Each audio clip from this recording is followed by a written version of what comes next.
आणि म्हणून मग तालुक्याचा विकास करावा लागणार, तळागाळाचा माणूसवर उभा आणावा लागणार आहे. आणि महाराष्ट्रामध्ये जर काम करायचं असेल तर सगळ्यांच्या दृष्टिकोनातून आपल्याला काम करावं लागणार आहे.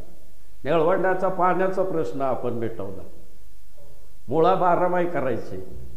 आणि हे सगळे कामं करत असताना तुम्हाला आम्हाला सगळ्यांना बरोबर हे काम करावं लागणार आहे. माझा मावशी आता लहानपणी सगळं मोठेपणी सगळं तिच्या मायला तिच्या आमची मावशी म्हणली कोणा सगळं घ्यायचं नाही, आमच्या मावशीला आवडत नाही बरं माझी तिच्या.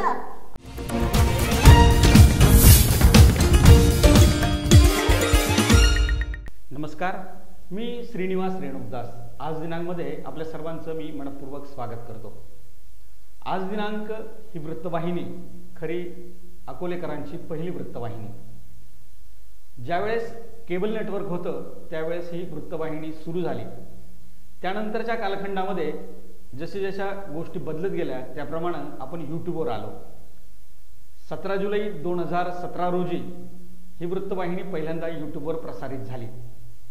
आज दिनांकच्या माध्यमातून अकोलेकरांचे अनेक प्रश्न मांडण्याची संधी आज दिनांकच्या माध्यमातून आपल्याला मिळाली. आज पुन्हा एकदा आज दिनांकच्या प्रेक्षकांसाठी एक नवीन उपक्रम, एक नवीन कार्यक्रम घेऊन आज आम्ही या ठिकाणी आपल्या समोर आलो आहे. अकोले कट्टा या नावानं एक नव्यानं सदर आपण या ठिकाणी सुरू करत आहोत. अकोले कट्ट्यावर आज आपण वेगवेगळ्या लोकांच्या मुलाखती या ठिकाणी घेणार आहोत की ज्या लोकांनी वेगवेगळ्या क्षेत्रामध्ये उल्लेखनीय काम केलं असेल अशा लोकांशी आपण या ठिकाणी गप्पा मारणार आहोत. त्याचबरोबर अकोले तालुक्याचे जे वेगवेगळे प्रश्न ऐरणीवर असणार आहेत या प्रश्नांच्या अनुषंगानं देखील या कट्ट्यावर सातत्यानं या ठिकाणी चर्चा होईल. आज या ठिकाणी आपल्याला आपल्यासोबत चर्चा करण्यासाठी किंवा आपल्यासोबत गप्पा मारण्यासाठी अकोले कट्ट्यावर आज असं एक व्यक्तिमत्व आपल्यासाठी अकोलेकरांसाठी आज दिनांकच्या माध्यमातून या ठिकाणी आज समोर आणत आहोत. विलास गोसावी. विलास गोसावी हे खऱ्या अर्थानं माझे मित्र. विलास गोसावी यांची खरी ओळख एक मेमेक्री म्हणून वेगवेगळे आवाज काढून अकोलेकरांच्या पसंतीला उतरलेलं हा एक कलाकार. मधुकरराव पिचडांचा आवाज, दादा कोंडकेंचा आवाज, शरद पवारांचा आवाज ज्यावेळेस त्याने काढला आणि हे विलास गोसावी हे नाव खऱ्या अर्थानं अकोलेकरांच्या चर्चेत त्यावेळेस आलं. कोण आहेत हे गोसावी? विलास गोसावी कोण आहेत, काय आहेत, त्यांची पार्श्वभूमी काय आहे, ते काय करतात, त्यांचा हा प्रवास कुठून सुरू झाला आणि आता कुठपर्यंत आलाय, हे सगळ्या गप्पा आज त्यांच्यासोबत आपण मारणार आहोत. नमस्कार. नमस्कार मित्रा. नमस्कार. आज अकोले कट्टा या सदरामध्ये आज दिनांकमध्ये मी तुझं प्रथमतः मनस्पूर्वक स्वागत करतो. विलास, मला असं सांग की तुझी कौटुंबिक पार्श्वभूमी काय आणि तुझं प्राथमिक शिक्षण आणि माध्यमिक शिक्षण नेमकं कुठं झालं? माझं पार्श्वभूमी सांगायची ठरली तर आम्ही प्रॉपर रामेश्वर देवळ्याचे, सटाण्याच्या जवळ देवळा म्हणून आमचं गाव. माझे वडील फॉरेस्ट खात्यामध्ये होते आणि त्यांची बदली अकोल्याला झाली. मग आमचं सर्व कुटुंब अकोल्याला वास्तव्याला आलं. माझं प्राथमिक शिक्षण आपल्या स्टँडच्या शेजारी असणाऱ्या जिल्हा परिषद प्राथमिक शाळेमध्ये झालं आणि पुढचं 5वी नंतर ते 10वीपर्यंतचं शिक्षण आपल्या मॉडर्न हायस्कूल अकोले या ठिकाणी झालं. आणि तुमच्या कुटुंबात तुम्ही भाऊ किती, बहिणी किती, कसं कुटुंब होतं तुमचं नेमकं? आमच्या कुटुंबामध्ये आम्ही 4 भाऊ आणि 1 बहीण. भाऊ मोठे फॉरेस्टर होते. वडिलांनी ते 10वी नापास झाल्यावर त्यांना डायरेक्ट नोकरीला लावलं होतं. त्या काळामध्ये नोकरी मिळणं सोपं होतं आणि मग भाऊ पण इथंच नोकरीला लागल्यामुळं आम्ही 4 भावंड ह्याच गावामध्ये स्थिरावलो. पुन्हा गावाकडं काय वगैरे आमचं जाणं झालंच नाही आणि मग आईवडिलांच्या संपर्कामध्ये याच गावात थांबलो. अकोला कॉलेजला आपल्या दादासाहेब रुपवते कला वाणिज्य विज्ञान महाविद्यालय या ठिकाणी माझं कॉलेजचं शिक्षण पूर्ण झालं. मी 2 विषयामध्ये MA केलं, BEd केलं आणि हे सगळं करत असताना कला क्षेत्राची मला आवड होती. विविध कार्यक्रमांमध्ये मी भाग घ्यायचो, अँकरिंग करायचो, मोठ्या मोठ्या कार्यक्रमांमध्ये सहभागी व्हायचो. मला लहानपणापासून हा एक छंद होता. बरोबर. तू मला असं सांग की तू पहिला जो अभिनय आहे हा पहिला अभिनय तू तुला कधी संधी मिळाली अभिनय करण्याची आणि ह्याच्याकडे तू कसा वळाला नेमका? अभिनय करायची जी संधी आहे ती खरं मला पहिल्यांदा मॉडर्न हायस्कूलमध्ये मिळाली. म्हणजे मी 6वी-7वीला असेल, तर 7वीला असताना धर्माधिकारी सर होते. त्या धर्माधिकारी सरांनी एक नाटक बसवलं होतं गाणारा मुलूक. त्या नाटकामध्ये मी पहिल्यांदा अभिनय केला. बरं, नाटक असं होतं की राजवाड्याला आग लागते आणि त्या राजाने असं सांगितलेलं असतं की सगळ्यांनी त्या ठिकाणी गाण्यातच बोलायचं आणि मी त्या ठिकाणी एक चौकीदार म्हणून असतो. रोल छोटासा होता पण अतिशय महत्त्वाचा होता. आणि राजवाडा पेटला, सगळं पेटलं आणि मी पळत जाऊन राजाला सांगतो, आग लागली राजवाड्याला, नाही कुणी विजवायला. असा माझा रोल होता. म्हणजे रात्री साधारण मला वाटतं 12:30-1च्या टायमिंगला ही शेवटची एकांकिका होती आणि त्याच्यात माझा पहिल्यांदा मी केलेला अभिनय त्या नाटकामध्ये होता. त्यानंतर बेडेकर सहस्रबुद्धे सर होते, बेडेकर मॅडमांचे मिस्टर. त्यांनी ते ढिशाव मंडळ म्हणून एकांकिका वगैरे बसवल्या होत्या, त्याच्यात काम केलं होतं. योगेश धर्माधिकारी माझा एक मित्र आहे, सध्या तो LIC मध्ये ऑफिसर आहे, सोलापूरला आहे. तो माझाही चांगला मित्र आहे. त्याला त्याच्या वडिलांनी त्याला एकही डायलॉग दिला नव्हता. बरं, मला डायलॉग दिला होता. तो आजही मला भेटल्यानंतर म्हणतो, माझ्या वडिलांनी बसवलेल्या नाटकात मला डायलॉग नाही आणि तुला डायलॉग होता. म्हणजे त्यावेळेचे शिक्षक पण विद्यार्थ्यांकडून त्या पद्धतीने ते करून घेत होते.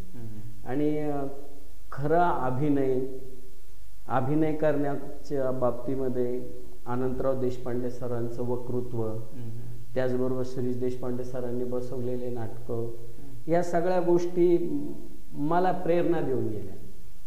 आणि मग मला असं वाटायला लागलं की ह्या गोष्टी मला पण कुठंतरी येतील, मी पण अभिनय करू शकतो, मी पण बोलू शकतो, स्टेज डेअरिंग करू शकतो, आवाज काढू शकतो. असा आत्मविश्वास हळूहळू माझ्यामध्ये बळावायला लागला. तर 6वी-7वीला असतानाच ह्या गोष्टी घडायला लागल्या. बरोबर. आणि ते नॅचरल व्हायचं, आपोआप आतून त्या गोष्टी घडायला सुरुवात झाली. मला एक सांग ना की तू हे तुझं माध्यमिक विद्यालयात असताना किंवा माध्यमिक शाळेत असताना सगळा प्रवास झाला.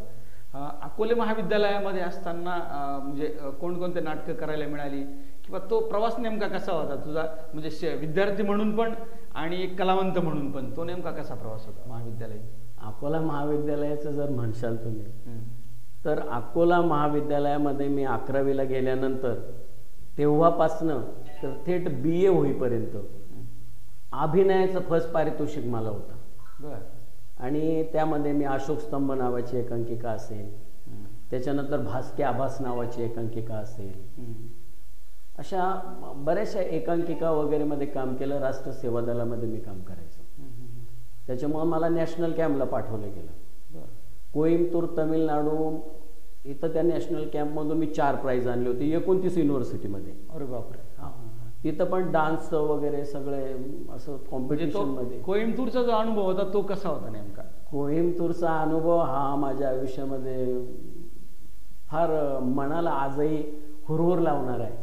29 युनिव्हर्सिटी, आपली परिस्थिती तशी नाही, आपण इकडून गेलेलो, जेमतेम पैसे आपल्याकडं, पुणे विद्यापीठातून रेल्वेनं कोइंबतूरला गेलेलो, तिकडची भाषा आपल्याला येत नसायची, आपल्या इंग्रजीवरती इतकंसं आपण ग्रामीण भागातले असल्यामुळे प्रभुत्व नव्हतं. मग हिंदीचा वापर जास्त प्रमाणात त्या ठिकाणी व्हायचा, पण त्या ठिकाणची जी माणसं होती ती इंग्रजीचाच वापर करत, ती हिंदीमध्ये बोलायचीच नाही.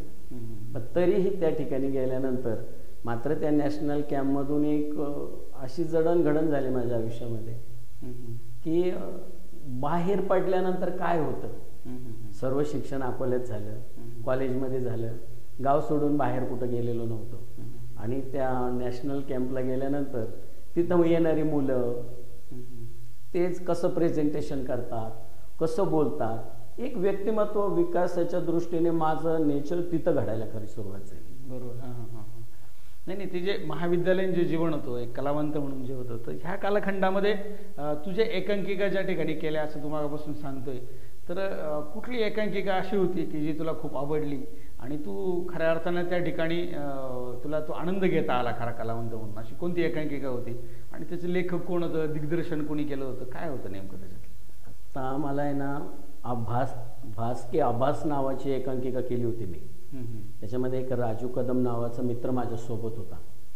पहिल्यांदा ही एकांकिका कैलासवासी सुभाष खरबस आणि मी करणार असं त्या ठिकाणी ठरलं होतं.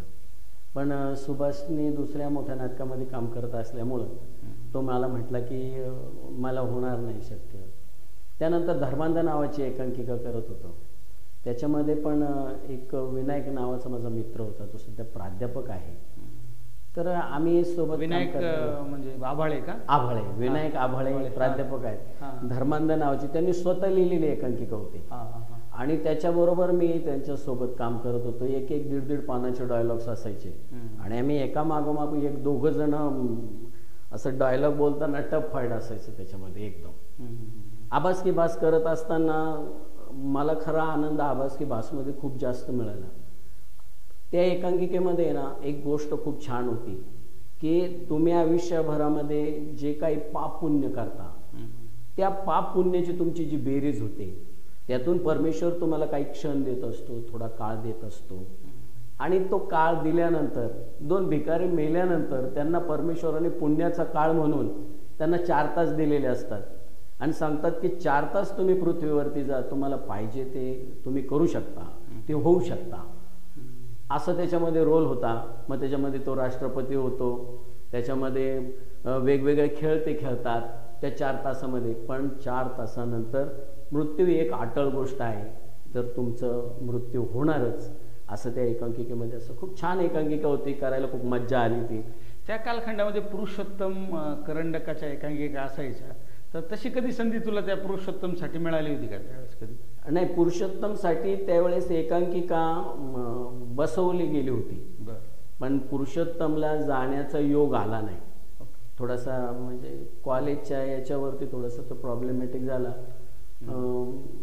त्यावेळेस एक यांचीच आपल्या महाले सरांची, प्राध्यापक महाले सरांचीच एकांकिका बी एम महाले सरांचीच एकांकिका होती. त्याची प्रॅक्टिस सुरू झाली होती. पण ते प्रॅक्टिस नंतर थोडंसं ते जाण्याच्या याच्याने थोडंसं थांबलं. तेवढा एक योग साध्य झाला नाही माझा. बरोबर. मग मला असं सांगायचं होतं की तुझी खऱ्या अर्थाने एक मेमेक्री म्हणून खऱ्या अर्थाने एक ओळख आहे. तर मला असं एक सांगतो की पहिला जो आवाज आहे तू हा कधी काढला नेमका पहिला आवाज तू? आवाज मी कधी प्रसंग आहे नेमका म्हणजे आवाज कसा सुरू झाला हा एक प्रसंग असा होता की मॉडर्न हायस्कूलमध्ये मी असताना एकदा गर्दनीला सहल गेली होती वनभोजनासाठी. म्हणजे सगळी शाळा जात होती त्यावेळेस वनभोजनाला. त्या वनभोजनाच्या कार्यक्रमासाठी गेलो आम्ही तिथं. मला सगळेजण कार्यक्रम सादर करत होते. कोणी गाणं म्हणत होतं, कोणी नाचून दाखवत होतं, वेगवेगळ्या पद्धतीनं त्या ठिकाणी सगळं सुरू होतं. मला असं आतून वाटत होतं का मी आवाज काढू शकतो. मी त्यावेळेस पहिल्यांदा प्रयत्न केला. म्हणजे शाळेमध्ये मॅडम होत्या, त्या मॅडमचा आवाज आमच्या मॅडमचा आवाज मी काढला. कोणत्या मॅडम होत्या त्या? भारंबी मॅडम होत्या. म्हणजे त्यांच्या सगळ्या विद्यार्थ्यांवर खूप जीव असायचा. आणि कसं असतं आवाज काढायला सुद्धा कोणाचा आवाज आतमध्ये जाणं आणि तो अंतःकरणापासून परत बाहेर येणं ते एक नॅचरल क्रिया आहे. मग त्या मॅडम यांचा मी आवाज काढण्यासाठी त्यावेळेस प्रयत्न केला आणि तो सक्सेस झाला. आणि त्या सगळ्यांनी मला टाळ्यांची एवढी दाद दिली. त्या ठिकाणी बसलेले असताना सर्व शिक्षकांनी हसले, माझ्या कलेचं कौतुक केलं आणि मग मला एक पाठबळ मिळालं की मी आवाज काढू शकतो. तू तो आवाज आज काढू शकतो का भारंबे मॅडमचा आज? त्यावेळेस काय व्हायचं, बँकच्या बाहेर पाय आला आणि मॅडम जर जात असल्या तर मग मॅडम त्या मुलामध्ये ए तुझं पाय आतमध्ये घे, पाय आतमध्ये घे रे, तू पुढं इकडं सरकू नको, असं मॅडम बोलायच्या. पण ते आताचा थोडंसं तो फरक होतो. त्यावेळेस मी थोडंसं हे होतं, लहान होतो. मॅडमचा आवाज उभं मला जमायचा आणि म्हणून त्या सगळ्या शिक्षकांना त्या गोष्टीचं हे वाटलं की विलास हे करू शकतो आणि मग मला प्रोत्साहन द्यायला सुरुवात झाली. मग देशपांडे सर वगैरे सर्व त्यावेळेस, थोरात सर, त्रिभुवन सर, हे सर्व शिक्षक मंडळी होते. हे पाठीमागं उभं राहायचं कार्यक्रम करत असताना आणि श्री देशपांडे सर वगैरे हे सगळं सांगायचं, पण खरं बोलण्याचं जे टॉकिंग होतं की कसं बोलावं, आपल्याला अभिनय करायचा असेल किंवा संवाद फेक करायचे असेल तर हे मात्र मी आमचे प्राचार्य अनंतराव देशपांडे सरांकडून घेतलं. आजही मला आयुष्यामध्ये कधी कुठं बोलत असताना मला त्यांच्या बोलण्याची लकब, त्यांच्या बोलण्याची ढब ह्या गोष्टीची कायम जाणीव होती.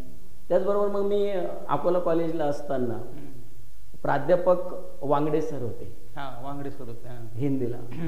वांगडे सर जसं शिकवायचे, सांगायचे, बोलायचे आणि त्यांच्या बोलण्याची एक लकब त्या ठिकाणी मला खूप आवडली. आता मी ज्या वेळेस कुठं कार्यक्रमांमध्ये बोलतो तर त्यावेळेस मला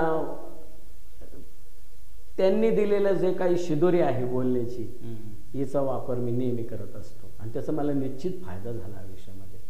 जे कुठले गुरु वगैरे आपल्याला काही दान करतात, काही गोष्टी शिकवतात, सांगतात, त्यातून आपण काय घेतलं पाहिजे ह्या गोष्टी मी त्याच्यातून घेतल्या. त्यानंतरचा जो प्रवास होता सगळा, हा आवाज काढण्याचा जो प्रवास होता हा, तर मला एक असं सांग की एखादा आवाज तुला काढायचा आहे तर त्याच्यासाठी नेमकी तुला काय तयारी करावी लागायची किंवा तू काय नेमकं करायचा की त्याच्यानंतर मग तू ते आवाजाची ट्रायल करायचा, काय असायचं त्याच्या आधीचा अभ्यास किंवा त्याचा स्टडी नेमका कसा असतो? नेमका आवाज काढणं ही कला तशी सोपी आहे बरं का, पण मग त्यासाठी थोडंसं तुमचं ऑब्झर्वेशन चांगलं पाहिजे. म्हणजे तुम्ही बोलताना समोरच्या माणसाच्या ओठांची, त्याच्या तोंडाची हालचाल कशी होते, तो बोलताना त्याची हालचाल जी आहे ओठांची, बोलण्याची, पहिले हे टिपावं लागतं. म्हणजे एखादा वृद्ध माणूस आहे किंवा एखादा कलाकार आहे, एखादा तरुण माणूस आहे, तो कसं बोलतो पहिल्यांदा त्याची हालचाल टिपायची. त्यानंतर आपला आवाज घोगरा थोडासा असला की आपल्याला आपला आवाज सॉफ्ट, घोगरा या सगळ्या प्रकारामध्ये करता येतो. ओके. आणि मग आपण त्याच्या कंठातून कशा पद्धतीनं आवाज बाहेर काढतो तो व्यक्तिमत्व, ते बघायचं, त्याचं ऑब्झर्व करायचं आणि मग आपण तो आवाज काढायला शिकतो. आणि मग त्याच्यानंतर हे जे काही तुझे आवाजाचं जे सांगतोय, मग याच्यानंतर कोणाकोणाची आवाज काढायची मग तू काढायला सुरुवात केली? त्यानंतर मी खूप साऱ्या हिरोंचे आवाज काढले. म्हणजे उदाहरणार्थ झालं, मी निळू फुलेंचा आवाज काढला. मी त्याच्यानंतर पहिला आवाज शिकला असेल तर निळू फुलेंचा. तो कसा आवाज, म्हणजे कसं म्हणजे ते नेमकं कसं केलं तू? नेमकं ते बोलताना तोंडाच्या हालचालीमध्ये एका ठिकाणी एक टप्पा असतो बोलताना आणि आपल्या कंठाचा त्याच्यातून जो आवाज आहे तो त्याला घासून बाहेर पडतो. आईला काही म्हणणार, गणपती म्हणला तो खाटक्याला, काय म्हणाला सॉलिड गणपती, 1.5 तांबडीची तंबाखू आमच्या तोंडात होती. शांताबाई तुझ्या वाटोळं केलं पाहिजे, तळागाळाच्या माणूस वर असं बरोबर. तुझं अजून एक गोष्ट अशी मला म्हणजे आपण मित्रच आहोत चांगले, परंतु एक गोष्ट अशी होती, काही व्यावसायिक नाटकांमध्ये सुद्धा तू काम केलं, तर नेमका तो प्रवास कसा होता व्यावसायिक नाटकांचा? नेमका तो काय झालं, मी जाने बहार एक श्रीरामपूरला चित्रपटाचं शूटिंग चालू झालं होतं. त्या जाने बहार चित्रपटाच्या शूटिंग निमित्त मी अकोल्यातून श्रीरामपूरला गेलो. तिथं त्या याच्यामध्ये 1-2 आठवडे ते शूटिंग चाललं आणि नंतर तो चित्रपट बंद झाला. आम्ही जेवण खावण करून तिथंच असायचो शूटिंगच्या ठिकाणी. आज रोल मिळेल, उद्या रोल मिळेल, काहीतरी काम मिळेल आणि आवड असायची. हा कालखंड कधीचा नेमका? मला वाटतं हा 92-93चा कालखंड, म्हणजे जवळपास 30 वर्ष झाले त्याला. हो, 92-93चा कालखंड, 30-31 वर्ष झाले. मग त्याच वेळेस राजीव गांधींचं मला वाटतं की असं काहीतरी एक घटना घडली होती. मग त्या डायरेक्टरने रडून सांगितलं, आपल्याला आपल्या देशाचं अमका असं असं झालेलं आहे आणि आपल्याला आता पुढं शूटिंग करता येणार नाही. मग आम्ही घरी निघालो, आता शूटिंग नाही होणार, चित्रपटामध्ये काही नाही, काम नाही मिळणार. तर त्यावेळेस असं ऐकायला आलं की राहुरी फॅक्टरीच्या जवळ गुहा म्हणून गाव आहे, तिथं अनिसबाई शेख आमचे मित्र आहेत, त्यांचे गुरु आहेत, ते पण एक छान कलाकार आहेत. मग त्या अनिसबाई शेख हे पर्वत के उस पार नावाचा चित्रपट बनवत आहेत. मग त्या पर्वत के उस पार चित्रपटाच्या निमित्तानं आम्ही त्यांच्याकडे गेलो त्यांची ती स्टोरी वगैरे सांगणं वगैरे रात्रीचं 12-12, 1-1, 2-2 वाजेपर्यंत सगळ्या गोष्टी असायच्या. त्यांनी त्या चित्रपटाची स्टोरी सांगितली, मला खूप आवडली. आणि मग एक दसऱ्याच्या दिवशी त्यातला एक सीन चित्रित केला त्यांनी, एका कॅमेऱ्यावरती शूटिंग केले त्याचे. तो एक सीन त्याच्यामध्ये मी काम केलं त्यांच्याबरोबर.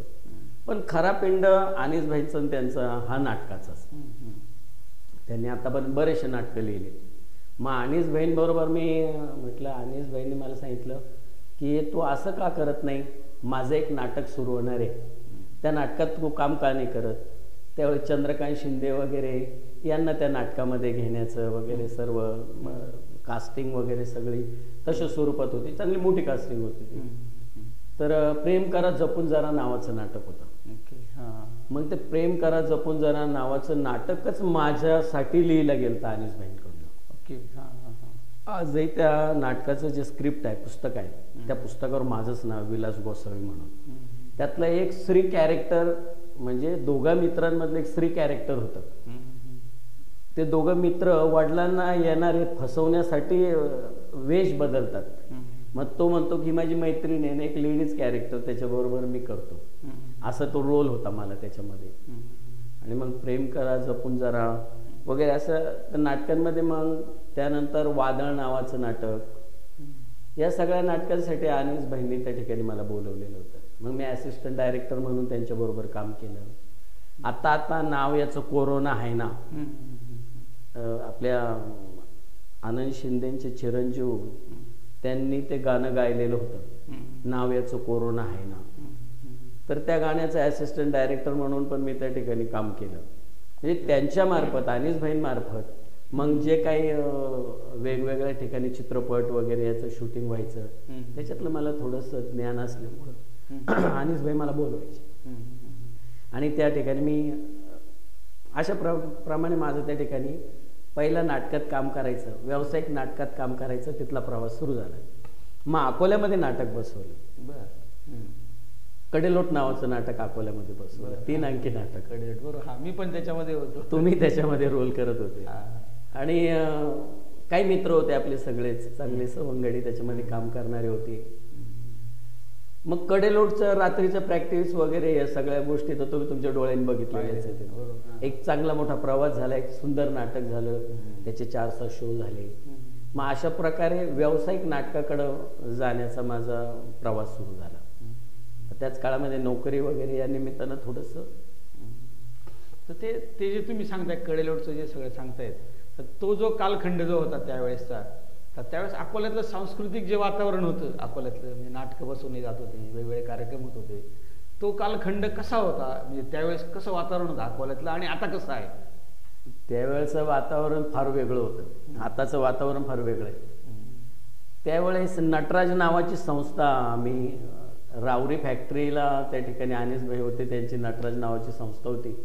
ती संस्था अकोल्यामध्ये तिची शाखा आणली आणि त्याच्या माध्यमातून या ठिकाणी अकोल्यामध्ये अभिनय स्पर्धा असतील, एकांकिका स्पर्धा असतील, मोठमोठे ऑर्केस्ट्रा असतील, याचे कार्यक्रम वगैरे आणायला सुरुवात केली. पण परिस्थिती तशी नव्हती, पण आम्ही एक माहोल बनवण्याच्या प्रयत्नात होतो. त्या ठिकाणी उमावईनी असतील, डॉक्टर उल्हास कुलकर्णी सर असतील, ही कंपनी अजिंक्यच्या माध्यमातून एक काम करत होती आणि आम्ही नटराजच्या माध्यमातून एक काम करत होतो. जेव्हा अकोल्यामध्ये आपण एकांकिका स्पर्धा घेतल्या तेव्हा 40-40 एकांकिका आपल्यामध्ये यायच्या स्पर्धा. आपण आदरणीय पिचड साहेबांच्या नावाने, मान्य मधुकररावजी पिचड साहेबांच्या नावाने सुद्धा एकांकिका स्पर्धेचं एक मोठं पारितोषिक ठेवलं होतं. त्यानंतर राणी लक्ष्मीबाईच्या नावाने एक मोठं पारितोषिक ठेवलं होतं. 2-3 वर्ष आपण सलग त्या स्पर्धा घेतल्या. 40 एकांकिका येत होत्या, लोकांना बघायला मिळत होतं. अलीकडे अभिनय नावाची गोष्ट थोडी लोप पावत चालली.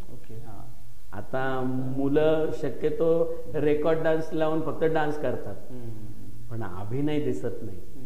आणि तो एक काळ होता, म्हणजे त्यावेळेस मुलांना अभिनय करण्याची एक उत्स्फूर्त मनातून इच्छा असायची. बरोबर. आता हे सगळं मोबाईलमुळे, रील्स आलं, इंस्टाग्राम आलं, फेसबुक आलं, हे सगळ्या गोष्टीमुळे थोडेसे बदल होत गेलेले आता त्या कालखंडामध्ये. बरोबर.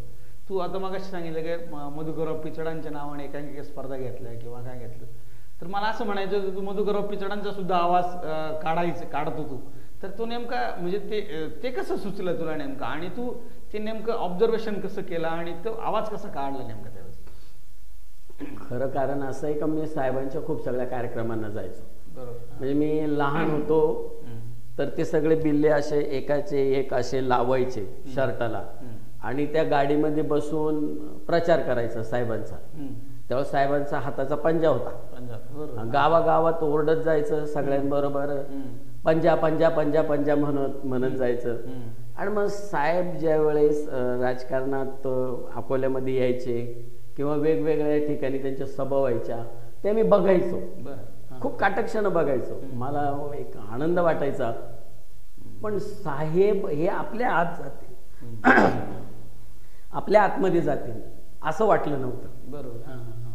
पण योगायोगाने काय झालं की एक दोन वेळेस मला वाटलं साहेबांचा आवाज, आणि मी प्रयत्न केला. पण ही गोष्ट कैलासवासी आपले बाबूजी रुपोते साहेब, प्रेमानंदजी रुपोते साहेब यांच्या समोर एक दिवस आम्ही बसलेलो असताना अशी चर्चा झाली आणि अकोला गौरव पुरस्कार सोहळ्याच्या टायमिंगला बाबूजी खालून ओरडले. बाबूजीने आवाज दिला, विलास एकदा साहेबांचा आवाज तुला काढावा लागेल. मग त्यावेळेस मी साहेबांचा आवाज त्या ठिकाणी स्टेजवरती काढला. पण मी त्यांच्याच संस्थेत सर्व्हिस करतो. माझ्या मनामध्ये एक भीती नेहमीच असायची, आपण साहेबांचा आवाज काढला, साहेबांनी जर हे केलं तर आपण कसं, थोडीशी भीती असायची. त्याच्यामुळं थोडंसं दबक्या आवाजामध्ये कधीतरी कुठंतरी कार्यक्रमांमध्ये काढायचो. पण जेव्हा जेव्हा मी काढला, साहेब जे विकासावर बोलले त्याच विकासाच्या त्यांच्या भाषणाच्या अनुषंगानेच मी ते बोललं जायचं. बरोबर. म्हणजे तो आवाज त्यांनी जी विकास कामं केली होती ती त्या तुझ्या त्या बोलण्यात यायची त्यावेळेस. म्हणजे कसं बोलायचं नेमकं तू त्यावेळेस, म्हणजे ते पिचड साहेबांचा आवाज काढून कसं बोलायचं त्यावेळेस? म्हणजे तुम्हाला मी एकदा पिचड साहेबांचा आवाज काढला पाहिजे असं तुमचं विचार. आधी मधून मग तालुक्याचा विकास करावा लागणार, तळागाळाचा माणूसवर उभा आणावं लागणार आहे. आणि महाराष्ट्रामध्ये जर काम करायचं असेल तर सगळ्यांच्या दृष्टिकोनातून आपल्याला काम करावं लागणार आहे. निळवंड्याचा पाण्याचा प्रश्न आपण मिटवला, मुळा बारामाही करायची. आणि हे सगळे कामं करत असताना तुम्हाला आम्हाला सगळ्यांना बरोबर हे काम करावं लागणार आहे. आणि म्हणून महाराष्ट्राच्या राजकारणामध्ये अकोला तालुक्याचं नाव कसं मोठं होईल या सगळ्या गोष्टीने आपल्याला बघावं लागणार आहे. माझा आदिवासी माणूस मुंबईसारख्या शहरामध्ये मोठ्या हुद्द्यावरती काम करताना मला दिसला पाहिजे, मंत्रालयातला ऑफिसर मला झालेला दिसला पाहिजे. आणि म्हणून आपल्याला काम करायचं आहे. उभ्या महाराष्ट्रामध्ये हे सगळं आपल्याला करावं लागणार आहे. अशा मला असं म्हणायचं तुला विलास की ही जी काय मेमिक्री म्हणून तुझी जी ओळख आहे खऱ्या अर्थानं, मग ही मेमिक्री म्हणून ओळख निर्माण करत असताना मग त्या पिचड साहेबांचा आवाज असेल, तू मग नेहरू फुलेंचा काढला, आणखी कोणते आवाज तू असे काढायचा की जेणेकरून मला एक प्रसंग तू मागे एकदा असंच सांगितला होता की ह्या आवाजानं तुमचा एक प्रश्न सॉल्व्ह झाला होता. तुम्ही कुठेतरी एका ठिकाणी गावाला कुठेतरी गेले होते आणि तुमचे काहीतरी पैसे संपले होते आणि मग तुम्ही त्या ठिकाणी ते आवाज काढले आणि त्याच्यात तो काय प्रसंग आहे म्हणजे नेमका काय झालं की आम्ही एक नाटक बघण्यासाठी देवी भोईरे नावाचं गाव होतं, तिथं गेलो होतो. तर ते जात असताना मला वाटलं माझ्या खिशात पैसे, मित्र होता माझ्याबरोबर नाना रसाळ माझा, त्याला वाटलं त्याच्या खिशात पैसे. त्यानंतर माझ्याबरोबर प्रदीप होता, त्याच्या खिशात पैसे कोणाच्याच खिशात नव्हते. आणि गाडीत जे पेट्रोल होतं ते भरलेलं होतं. आम्ही तिथवर जाईपर्यंत एकमेकात खुशीत होतो. आणि तिथं गेल्यावरती चर्चा झाली की अरे पैसे आहे का म्हणे, आता जाताना आपल्याला गाडीत पेट्रोल टाकावं लागेल. मग एकमेकाकडे बघायला लागलो आम्ही. म्हटलं आता माझ्याकडे पैसे नाही, याच्याकडे पैसे नाही, त्याच्याकडे पैसे नाही. आणि त्यावेळेस नेमका नाटकाचा कार्यक्रम तिथं चालू होता. म्हटलं एक काम करावं लागेल, मी जर इथं काही कार्यक्रम जर केला, लोकांनी बक्षीस दिलं तर आपल्या पेट्रोलचा सुटू शकतो. आणि मग त्या ठिकाणी स्टेजवरती आम्ही तिथल्या सरपंचाला आमच्या मित्रांनी सांगितलं, हे लय भारी आवाज काढतात, हे बी कलाकार आहे बरं का, हे नाटकात काम करत होते, हे अभिनय करत होते, हे आवाज बिवाज काढतात असं सांगितलं त्यांना. ते माणसं चांगले होते. ते म्हटलं काढा ना मग आवाज. म्हटलं चाल. गेलो 4-5 आवाज काढले. कोणी 50, कोणी 10, कोणी 20, कोणी 15 असे पैसे दिले. त्यावेळेस मला वाटतं 160 रुपये जमा झाले. 160 रुपये. आणि ते 160 रुपयामध्ये येताना त्या गाडीत पेट्रोल टाकून थोडंसं जेवण करून गावापर्यंत आम्ही आलो. नाही, मला असं म्हणायचं होतं की एक मेमेक्री म्हणून, एक कलावंत म्हणून ही जी काही तुझी प्रतिमा आहे, ही जी काही ओळख आहे, आणि तू ज्यावेळेस एका शिक्षण संस्थेमध्ये ज्यावेळेस सेवेत आला, तर त्या ठिकाणी नेमका याचा तुला कसा फायदा झाला, आणि त्या ठिकाणी तू त्या शाळेतल्या विद्यार्थ्यांना याचा नेमका कसा लाभ दिला, किंवा नेमकं कसं तू केलं ते? काय असतं, आपल्यामध्ये आपला स्वतःचा एक व्यक्तिमत्व विकास होऊन जातो. आपण नाटकांमध्ये काम करतो त्यावेळेस आपला IQ पॉवर वाढून जातो. म्हणजे आपण एखादी गोष्ट करत असताना ती आपली पाठ होऊन जाते. आणि मग आपल्यामध्ये कला असल्यानंतर आपण जर शिकवायला मुलांच्या समोर गेलो तर आपल्याला ते शिकवताना किंवा ते सांगताना मुलांना हुबेहूब पद्धतीनं ते तसंच तसं सांगता येतं, मांडता येतं. आपलं वाचन पण होतं. आपण नाटकांमध्ये कामं करतो, आवाजातले चढ उतार असतात, मुलांच्या शेवटच्या मुलाचं अवधान आपल्याकडे आहे की नाही, आपण ह्या गोष्टी पण बघतो. आणि मग मी रंधा फॉल इथं शाळा सुरू झाली. 5 वर्ष मी रंधा फॉलला त्या ठिकाणी शाळेवरती काम केलं. मग तिथल्या मुलांचं वगैरे गॅदरिंग, त्या मुलांच्या विविध गोष्टी, गाणे, त्यांचं वनभोजन, या सगळ्यांकडं बघते आणि लक्षात येतं. सगळ्यात आता वैभव ऑफिसर साहेब आहेत, त्यांचा प्रचंड विश्वास आहे किंवा ही माणसं चांगलं काम करतात, यांना सांगितली कुठली गोष्टी पूर्ण करतात. जिथे जिथे शिक्षकांची कमी असते त्या ठिकाणी मला वैभव ऑफिसर साहेब पाठवतात. त्या ठिकाणी जाऊन त्या विद्यार्थ्यांमध्ये ते कलागुण घडवण्याचं काम मी करतो. परंतु अतिशय चांगल्या पद्धतीनं मुलांमध्ये गेल्यानंतर सकारात्मक भावना ऑटोमॅटिक मनामध्ये जे आपल्याकडं आहे ते आपल्याला मुलांना देता येतं. आणि हे परमेश्वराचा अंश. बरोबर आहे, परमेश्वराची देण आहे. एखाद्याला देतो. बरोबर. मग ते परमेश्वराचा अंश आपण वाटतो, लोकांना दाखवतो. सोबत काय तू ज्यावेळेस असे वेगवेगळे आवाज काढतो, वेगवेगळे मेमिक्री करतो, मग त्याच्यानंतर वहिनी असतील, तुझी मुलगी असेल, तुझा मुलगा असेल, यांची काय प्रतिक्रिया असते म्हणजे नेमकी?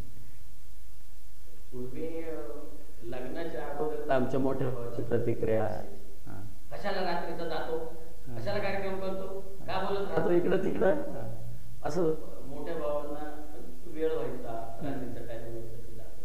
आता पत्नीला, मुलीला यांना वाटतं आमचे पप्पा काम करतात, आमच्या पप्पांना जनसामान्य माणसांमध्ये सगळ्यांमध्ये पप्पांचा मान सन्मान होतो, पप्पांना लोक मानतात, ते आवाज काढतात. गावात लहानात लहान पोरगा ओळखतो, मोठे माणसं ओळखतो. ह्या अकोल्यामध्येच आपलं लहानाचं मोठं झालो आपण, त्याच्यामुळे इथल्या प्रत्येक माणसाशी आपण रिलेटेड होतो.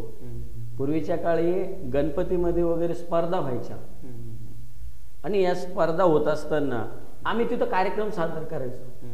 आपले गांधी शेठ होते, सुभाष रोड मित्रमंडळ असायचं, या मधल्या गल्लीमध्ये खूप सगळे कार्यक्रम व्हायचे, मोठमोठे स्पर्धा व्हायचे, मेडल दिले जायचे, सर्टिफिकेट दिले जायचे. अलीकडे ते आता लोप पावत चाललंय.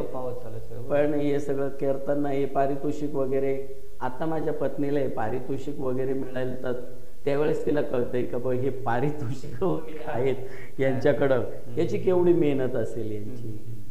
मला असं म्हणायचं होतं की तुझ्यामध्ये असणारी जी कला आहे किंवा ही मेमिक्री जी आहे किंवा ही कलावंत म्हणून जी ओळख आहे तुझी खऱ्या अर्थानं, मला असं म्हणायचं होतं की हे सगळं आतापर्यंतचा जो प्रवास आहे तुझा, तू आता एका शिक्षण संस्थेमध्ये काम करतोय, पण हे सगळं करत असताना आता पुढचं फ्युचर किंवा कलावंत म्हणून किंवा मेमिक्री म्हणून पुढचं काही करण्याचं नियोजन आहे का तुझं काही भविष्यामधले? आपण आता एक मुलाखतीच्या एक शेवटच्या टप्प्यावर आलोय आपण. नेमकं कसं आहे की मी आता आपलं ते गाव तरारू नावाची एक वेब सिरीज आहे, त्याच्यामध्ये काम केलंय, त्याचे काही एपिसोड केलेत.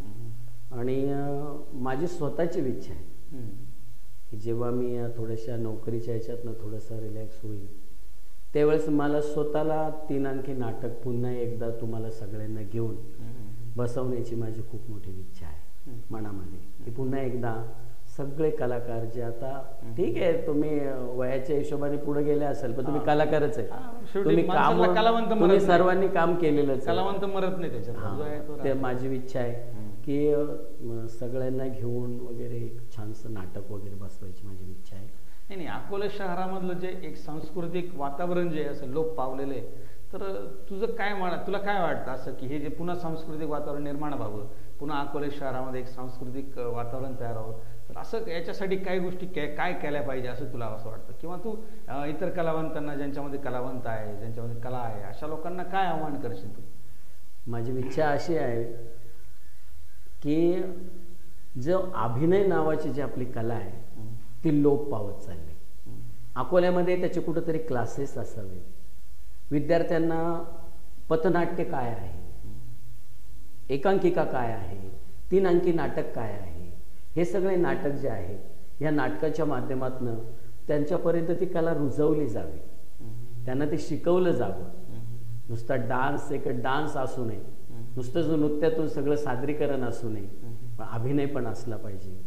जी कला मागं पडत चाललेली आता, मुलं आवाज कोणी काढताना आता दिसत नाही, मेमिक्री करताना कोणी दिसत नाही. ह्या गोष्टी मुलांमध्ये आल्या पाहिजेत, त्या मुलांनी अकोल्यामध्ये केल्या पाहिजेत. आणि अकोल्यामध्ये एखादं चांगलं असं नाट्यगृह असलं पाहिजे जिथं कलाकार लोक बसू शकतात, काही एकांकिका तिथं ते त्याची प्रॅक्टिस घेऊ शकतात, स्पर्धेला मुलांना नेऊ शकतात, अशी माझी आंतरिक इच्छा आहे. आणि हे कुठंतरी घडलं पाहिजे. मला असं म्हणायचं होतं की तू आता म्हटला की अकोल्यामध्ये एक नाट्यगृह असावं अशी एक तुझ्या मनामधली कल्पना आहे. हे बरोबर आहे सगळ्या गोष्टी तुझ्या, परंतु आत्ताचा जो कालखंड जो आता आलेला आहे, रील्स आलेले आहेत, इंस्टाग्राम आलेले, याच्यावर वेगवेगळ्या पद्धतीचे कलाकार आज आपल्याला त्या ठिकाणी आपली कला सादर करताना या ठिकाणी दिसत आहेत. तर तुझं हे रील्स, इंस्टाग्राम आणि फेसबुकवर जे कलाकार आपली कला सादर करतात, किंवा एखादा सूरज चव्हाण सारखा एखादा कलावंत येतो, बिग बॉसमध्ये जातो, आज त्याची काय बुक्कीट टेंगुळ ही त्याची जी टॅगलाईन आहे ही सगळीकडे फेमस होते, सगळे लोक तिच्या माउथ टू माउथ बोलायला लागतात. तर तुझा हा जो काय सोशल मीडियावरचा हा जो काय हे जे सगळं दिसतंय याच्याबद्दलचं तुझं काय मत आहे? पूर्वी काय असायचं आणि आता काय आहे नेमकं? खरं कसं आहे माहिती आहे का, जे कला जी असते ना, जो अभिनय असतो तो अभिनय मुलामध्ये आला पाहिजे, रुजवला पाहिजे. तो हे सगळे रोल करू शकतो. आपण नसरुद्दीन शाह घ्या, नाना पाटेकर घ्या, हे NSDतून आलेली माणसं आहेत, अभिनय शिकून आलेली आहेत. जगाच्या व्यापारात, बाजारात ही माणसं कुठंच मागं दिसत नाहीत आपल्याला. आणि अलीकडं जे शॉर्ट फिल्म वगैरे छोट्या छोट्या गोष्टी करतात, कॅमेऱ्यासमोर छोटे छोटे रील्स वगैरे बनतात, ते क्षणिक असतात. एक शॉर्ट तयार करतात, त्याची कट पेस्ट करतात, ते जोडतात, मग ते सादरीकरण होतं. पण खरा कस जे आहे तो नाटकातूनच बाहेर पडतो. तुम्ही जिवंत कला म्हणा ना सर, तुम्ही जिवंत कला स्टेजवर उभा राहिल्यानंतर एखादा संवाद बोलताना तुम्ही बघा ना, जो संवाद तुम्ही बोलता त्यावेळेस ते प्रेक्षक तुमच्याकडं तुमच्या त्या कलेला कशी दाद देतात याच्यावरती तो कलाकार जगतो. बरोबर. आपण मुलाखतीचा एक शेवटच्या टप्प्यावर येऊया. मला असं म्हणायचं होतं की तू आजपर्यंत जेवढे आवाज काढलेत, वेगवेगळे जे आवाज काढलेत, तर त्यातले काही एक सिलेक्टेड आवाज जे आहेत ते जे तुला असं वाटलं की हे खरंच ह्या आवाजाने तुला खरी ओळख निर्माण करून दिली, असे कोणते आवाज होते की जे 4-5 आवाज जे आहेत की तू आता या ठिकाणी ते शेवटच्या टप्प्यामध्ये आपले काढावेत आणि आपण त्या ठिकाणी समारोप करूया? काही आवाज असे आहेत ते मी माईकवरती काढलेत, बरोबर, त्याला माईकच्या क्लॅरिटीवरती काढले. पण मी घुंगरूचा जो आवाज काढला, या घुंगरूच्या आवाजानं मला खूप जास्त प्रसिद्धी मिळवून दिली.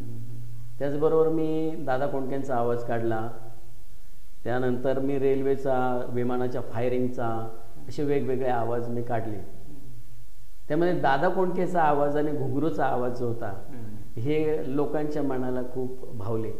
जर एखादी स्त्री नाचत असेल आणि तिच्या पायातले घुंगरू वाजत असतील तर ते घुंगरू कसे वाजतात? ती स्त्री नाचते, एक ढोलकी वगैरे त्याचा ठेका असतो त्याच्यावरती. वा, छान.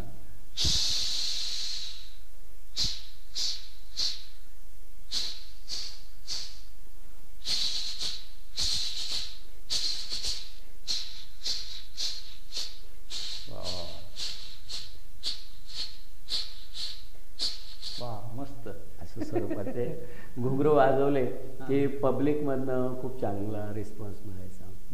दादा कोंडकेचा एक आवाज मी काढायचो, तेव्हा दादा कोंडकेंचा आवाज काढताना सुद्धा पब्लिकचं फार हे असायचं. आणि दादा कोंडके म्हणजे एक मराठीला पडलेलं एक स्वप्न आहे. कोंडके साहेबांचं म्हणजे एक सुंदर त्यांचा आवाजाचे एक लकप एकदम माझा मावशी आता लहानपणी सगळं मोठेपणी सगळं हिच्या मायला तिच्या आमची मावशी म्हणली कोणाचं काही घ्यायचं नाही, आमच्या मावशीला आवडत नाही बरं माझी तिच्या अशा स्वरूपामध्ये स्टेजवरती आवाज काढल्यावरती पब्लिक फार उत्स्फूर्त व्हायची, त्याची दाद द्यायची. आणि मग कधी कधी ते संवाद वगैरे असायचे. मग शोले चित्रपटातला संवाद असला की मग जर दादा कोंडके बोलले आणि निळू फुले बोलले दोघं, तर ते दोघं जण कसं बोलतील याचं कॉम्बिनेशन वगैरे त्या ठिकाणी मग मी सादरीकरण करायचो. तर आज या ठिकाणी आपल्या या अकोले कट्ट्यावर चर्चा करण्यासाठी आणि गप्पा मारण्यासाठी मेमेक्रीमन विलास गोसावी जी अकोलेकरांचे भूषण आहे. तुम्हाला सगळ्यांना माहीत असेल की आदिवासी भागामध्ये गांगड बाबा होते की जे गांगड बाबा वेगवेगळ्या पक्ष्यांचे आवाज काढायचे आणि येणाऱ्या पर्यटकांची एक करमणूक त्या ठिकाणी करायचे. आणि गांगड बाबांना त्यावेळेस राष्ट्रपती पुरस्कारानं सुद्धा त्या ठिकाणी त्यांना सन्मानित करण्यात आलं होतं. आणि आज तसाच एक कलावंत, आपल्यातला एक कलावंत, आपल्या अकोलेकरांचा कलावंत विलास गोसावी आज या ठिकाणी या अकोले कट्ट्यावर या ठिकाणी आला. मी त्याचं मनापासून या ठिकाणी आपल्या सर्वांच्या वतीनं त्याचं स्वागत करतो, अभिनंदन करतो. आणि भविष्य काळामध्ये असंच एखादा पुरस्कार विलास गोसावी याला मिळावा अशी आपल्या सर्वांच्या वतीनं अपेक्षा व्यक्त करतो. कारण विलास गोसावी सारखे अनेक कलावंत जे आहेत, असे कलावंत जे आहेत की जे पडद्याच्या आड आहेत, आज पाठीमाग आहेत, परंतु त्यांच्यामधली जी कला आहे ती मात्र कधी लुप्त होणार नाही. कला त्यांच्यामध्ये सातत्यानं तेवत राहील, शेवटपर्यंत त्यांच्यामध्ये ती कला राहील असंच या ठिकाणी मी म्हणेल. आणि आज या ठिकाणी विलास गोसावी या ठिकाणी आले. मी आपलं आज दिनांकच्या सर्व प्रेक्षकांच्या वतीनं त्या ठिकाणी तुमचा आभार व्यक्त करतो. आणि या ठिकाणी आजच्या या गप्पा टप्पा किंवा या अकोले कट्टा या कार्यक्रमाला या ठिकाणी पूर्णविराम देतो.